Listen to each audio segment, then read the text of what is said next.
benefit of that is marginal at best, if anything. So it would be, I think this is now a time that we could reconsider so drop and try to remove what's left. What they would likely do is they would likely try to go for this larger tumor first with whatever surgery that would entail. I think I'd have to have you talk with Dr. Pelosi again about what the actual practicalities of the surgery are.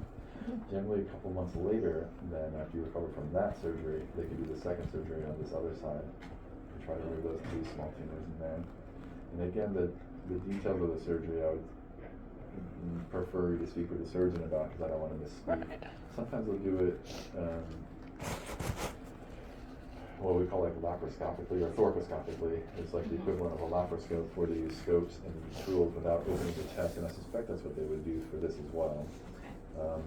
But it's still a major operation to take out part of the lung, et cetera, and there's some recovery from that, et cetera. So I think that the expectations from that, how it's done, and what you get, again, what the expectations in terms of kind of the hospital recovery, et cetera, is would be a good discussion to have. But I think basically I think your body will probably recover from this last chemo within the next 2 to 3 weeks, maybe a month, and so I think that's sort of the time frame we'd be looking at to try to do this.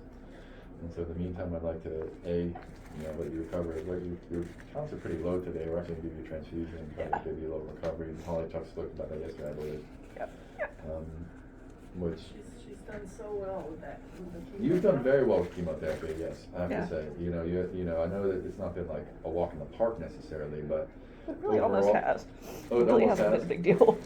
Well, But this last week I have been really tired, and yeah. Well, you've done very well with it, I have to say. It's a pretty intense chemotherapy. I mean, we put people in the hospital for this chemotherapy for a reason, and I know there was the one infection issue too, which of course is probably in part due to the chemotherapy, and that just happens too. But you have done.